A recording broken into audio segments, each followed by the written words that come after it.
Hola a todos, estamos con los hechos y personajes más importantes del departamento de Risaralda, de Pereira, de la área metropolitana.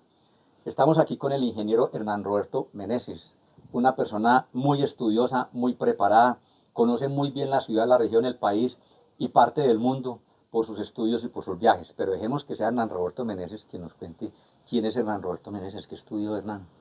Gracias, Jorge Eduardo, por la posibilidad de estar contigo y con tu audiencia. En primer lugar, pues soy un pereirano nacido en la segunda mitad del siglo XX. Me eduqué en los colegios Liceo Los Andes, primero en el colegio de, de don Juan Suárez, que era el Instituto Caldas, donde hoy es la Normal, en la calle 16 con carrera tercera. Ahí hice la primaria, después los 3 primeros años del bachillerato en el Liceo de los Andes y los 3 últimos del bachillerato en el Liceo Pereira.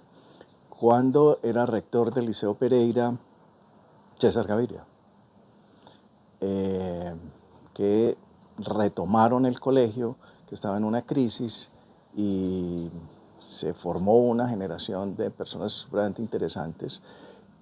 Antes del grado nuestro de sexto bachillerato, los egresados del año anterior fueron los mejores bachilleres de Colombia.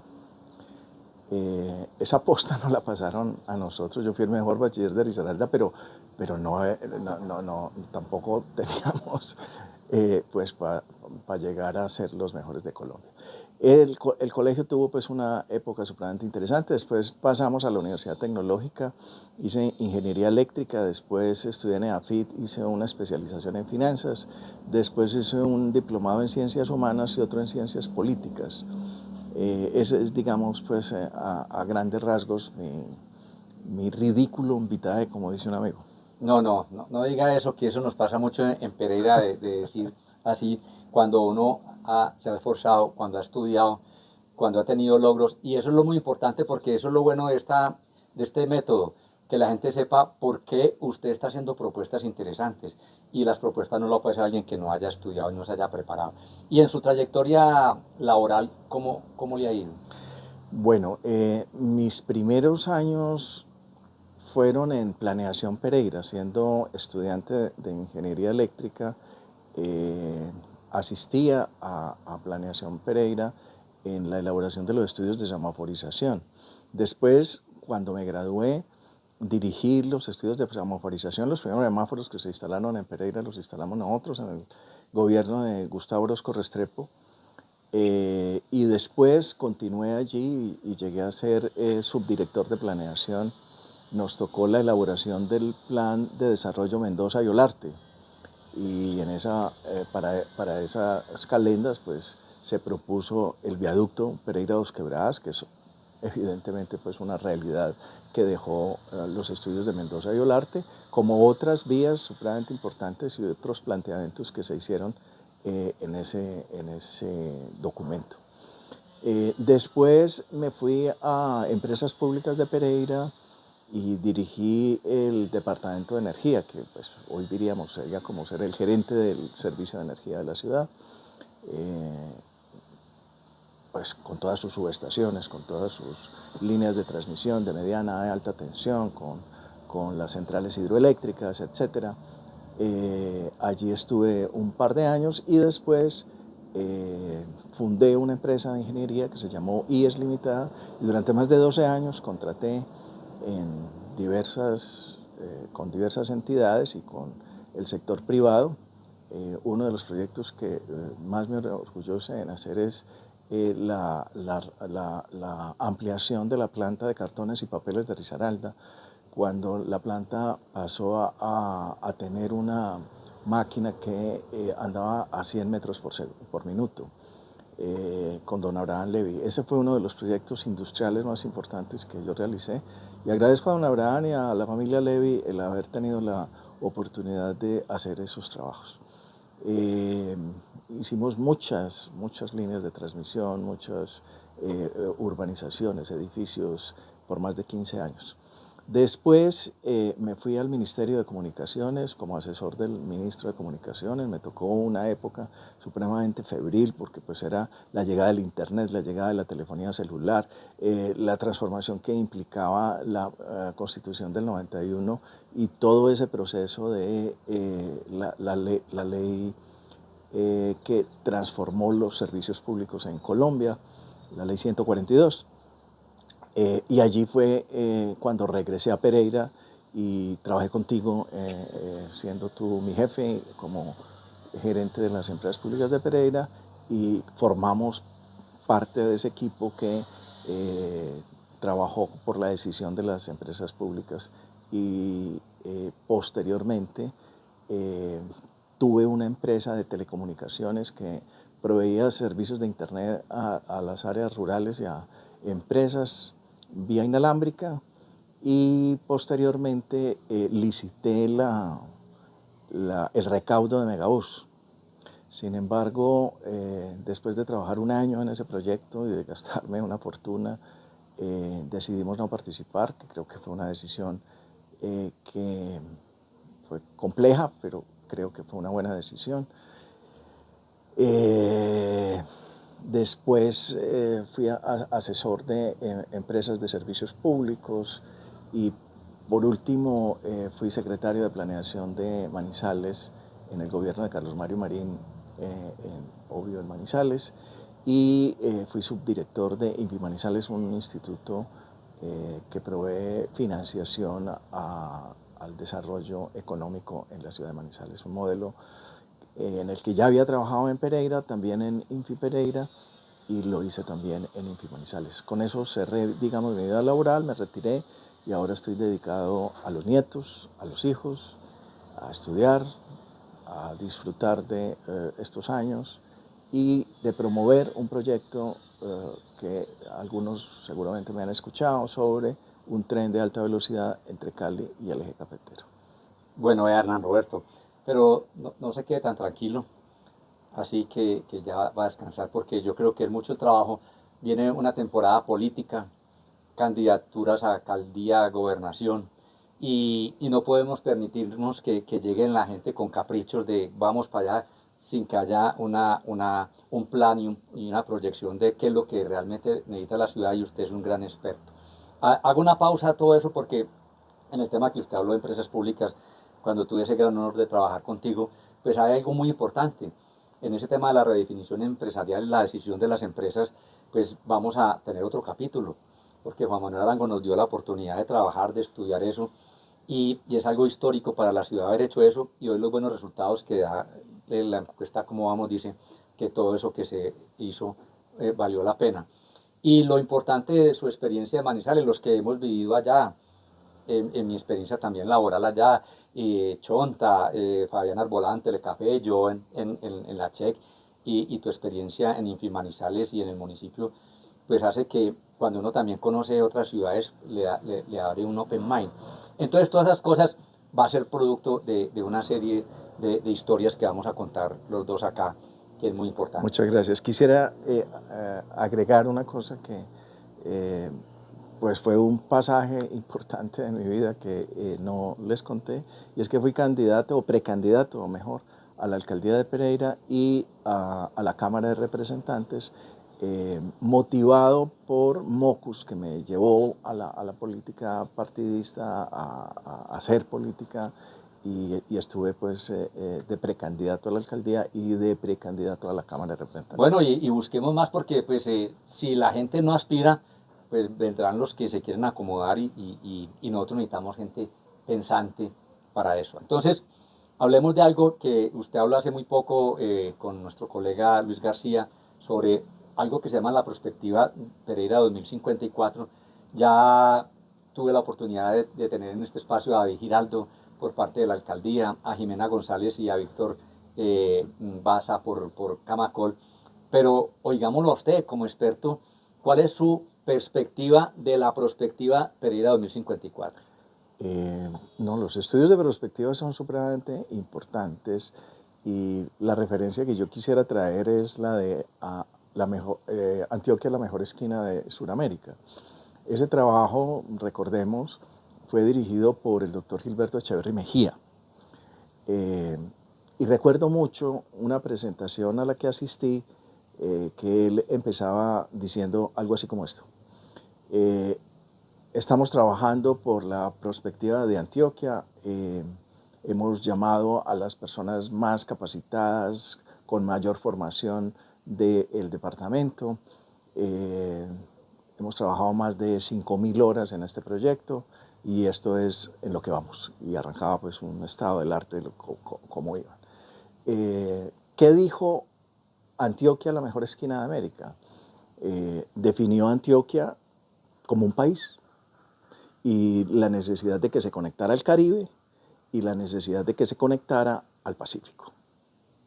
Y eso está hecho. La vía al mar es una realidad y Pacífico 1, 2 y 3 son una realidad. Y eso estuvo escrito en un documento que se llama Antioquia, la mejor esquina de América. Pero se hizo. Y sin ese documento, tal vez no se hubiera hecho. La perspectiva sí es importante, pero no se puede quedar en un documento. ¿Y por qué no se queda en un documento? No se queda en un documento porque hay un compromiso y hay la convicción de que eso es justamente lo que se necesita para hacer que los territorios prosperen y se conecten como deben ser a las corrientes de la economía mundial. Nosotros hicimos, con ocasión del sesquicentenario de Pereira, en el 2013, se hizo una prospectiva también, que fue la prospectiva 2032. Como regalo a los 150 años se hicieron 4 cosas. Perdón. Lo primero, una idea de futuro, y se hizo ese trabajo de prospectivo que se licitó y se le adjudicó a la Universidad Externado de Colombia. En Colombia hay 2 grandes prospectivistas que son, uno está en la Universidad del Valle, el otro está en la Universidad Externado, que es el doctor Francisco Javier Mojica en el Externado y Francisco Javier Mejía, creo, no me acuerdo, que está en la Universidad del Valle. Ambos son doctores en prospectiva, ambos son doctores en Francia, pero de escuelas distintas. Bueno, el trabajo de Pereira se lo ganó la Universidad Externado, ese trabajo está ahí, se hicieron muchas horas de trabajo, se llegaron a conclusiones. Pereira debía ser un centroide del desarrollo nacional, dada su geoposición. Se debería ahondar en los temas de KPO y en los temas de trabajo pues, virtual, en los temas de textiles, en los temas de mecánica, pero finalmente no hemos encontrado, y tal vez esta es la ausencia de los trabajos de prospectiva, una bandera, un proyecto, algo que nos mueva la fibra a que nos pongamos la camiseta para que consigamos esos objetivos, que los hemos tenido en Pereira. El Hospital San Jorge fue una de esas banderas.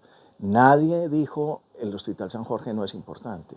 ¿Y por qué el Hospital San Jorge se hizo? Porque era una necesidad de la economía regional contar con un hospital que permitiera atraer la suficiente mano de obra para la caficultura, para la industria naciente y tan importante que se estaba asentando en Pereira y para el comercio, que también era muy importante.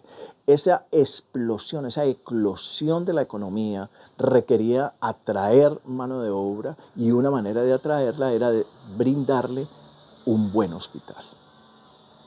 El aeropuerto Matecaña también fue una bandera económica, fue una bandera que nos concitó a todos. ¿Y por qué? Porque nosotros no cultivamos café para venderlo en Guática, ni para venderlo en Cali, ni en Medellín. El café se cultiva para exportar, el café se cultiva para hacer negocios en el exterior. O sea que los cafeteros requerían para su negocio estar en contacto con el exterior, con Londres, con París, con Nueva York. Entonces, el aeropuerto era una necesidad y sigue siendo una necesidad de nuestra economía. Y fue esa necesidad económica la que nos concitó, nos unió, nos pegó, de manera que trabajamos todos a una, como en Fuente Ovejuna, para lograr lo que de hecho es una realidad. un aeropuerto que está movilizando cerca de 3 millones de pasajeros al año, un hospital San Jorge como el que tenemos, que es gigantesco, nos queda a veces grande el mantenimiento y la operación de un hospital como ese. Y la pregunta ahora es, ¿cuál es la bandera que nos va a unir? ¿Cuál es ese proyecto? Bueno, entonces Hernán Roberto, para cerrar entonces la cosa es muy sencilla. Usted estuvo también en un foro de Pereira Cívica hablando de esto, que va a ser tema de otra entrevista histórica para mirar no solo esos dos casos, sino muchos más. Pero entonces, la perspectiva 2054, ¿cómo la volvemos que sea la herramienta para que vengan los próximos candidatos en muchos periodos para que digan esto es lo que el Pereira necesita, o la proyección que presentó el gobernador y la sociedad de mejoras de 26 proyectos que valen 8 billones? Es decir, la perspectiva, ¿cuál es el paso siguiente a la perspectiva? El paso siguiente, bueno, hay una metodología que ha adoptado la alcaldía de Pereira, que es quien dirige este trabajo.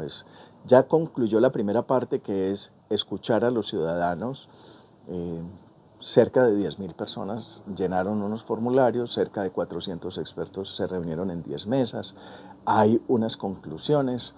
Viene la segunda fase, que es la contratación de unos expertos que van a analizar las propuestas que se recogieron en esa primera fase y en hacer unos nuevos talleres y llegar a unas conclusiones. ¿Qué es lo que me preocupa a mí?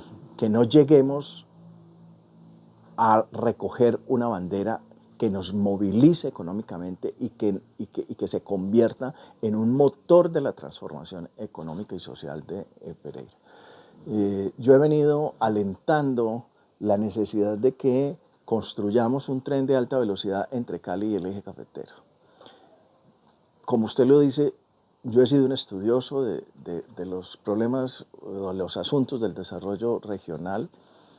Conozco toda la cartera de proyectos que tenemos, llámese la PETAR, la avenida de los Colibríes, la paralela norte, la paralela sur, la doble calzada La Romelia al Pollo, la doble calzada de Condina, en fin, la avenida oriental, etcétera, etcétera, etcétera.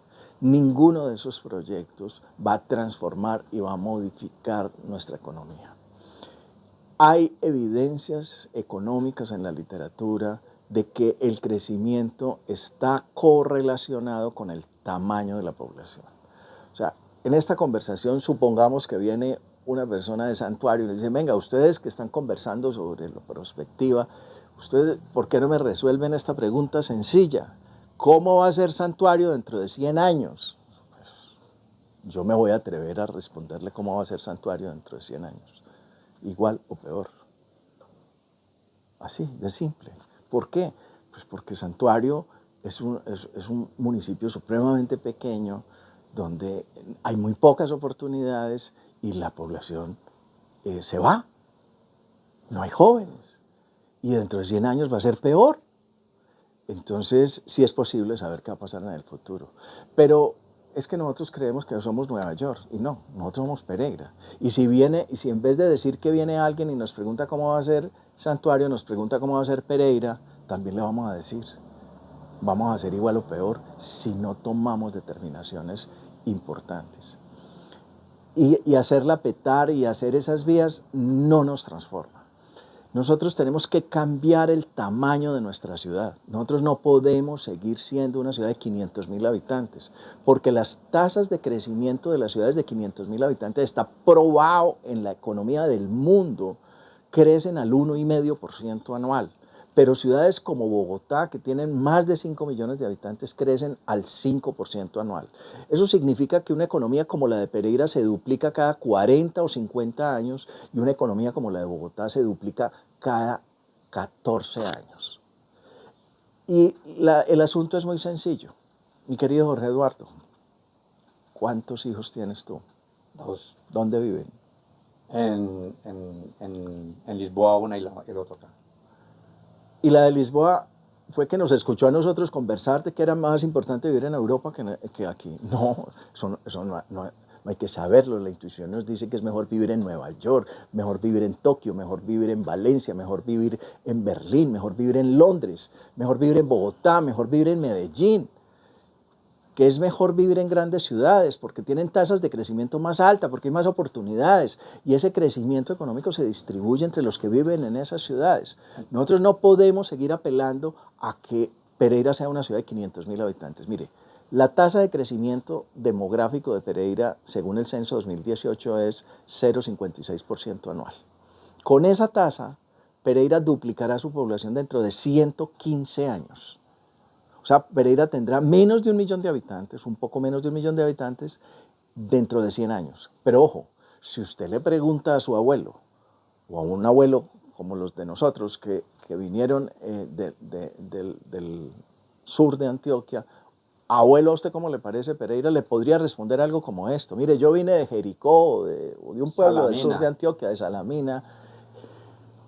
Éramos 4 hermanos, ahora somos 50 nietos, 20 bisnietos, todos prosperaron, unos se hicieron profesionales, otros tienen sus propios negocios, todos prosperamos, sí señor, ese caballero que llegó en los años 20, Pereira tenía 25.000 habitantes, después tuvo 50, después tuvo 100, después tuvo 200, después tuvo 400, y vio duplicar 5 veces en el curso de su vida la población de Pereira. Entonces, yo le tengo una mala noticia. Ni sus hijos, ni sus nietos, ni sus bisnietos van a ver duplicar a Pereira una sola vez. O sea, estamos ante una transformación, una disrupción de la presión económica o la presión demográfica para el desarrollo económico. Si no entendemos eso, si no nos aglomeramos, porque Pereira creció gracias a la presión demográfica, ya no tenemos, porque Pereira crecía al 3 y al 4% en el siglo XX, pero ya no es así. La tasa de crecimiento del grupo etario 014 es negativa. Entonces le propongo algo, porque ya usted se tomó el tema muy en serio para toda esa parte, pero entonces hagamos una cosa que fue el tema inicial. La perspectiva 2054 viene a la segunda etapa donde ya se van a contratar los expertos. A través de este medio ya tuvimos acá a Edwin Quintero, que habló como jefe de planeación, a David Giraldo, a Jimena González y a Víctor Baza de Camacol como intervenial, y usted. Entonces, que sea la segunda etapa en la que nosotros volvamos a exigirle a estos expertos que nos pongan rápidamente eso para hablar de un tema específico que es el crecimiento de Pereira. Por ahora, Hernán Roberto, mil gracias por hablarnos de su experiencia, de sus conocimientos, y a todos decirles que Hernán Roberto es una persona que conoce mucho la ciudad, que sabe para dónde vamos, ya lo acaba de explicar, y que es muy importante tenerlo en cuenta en esta segunda etapa. Muchas gracias a ustedes por la atención, y Hernán Roberto, muchas gracias y listos para la próxima. A ti muchas gracias por la invitación. Bueno, gracias.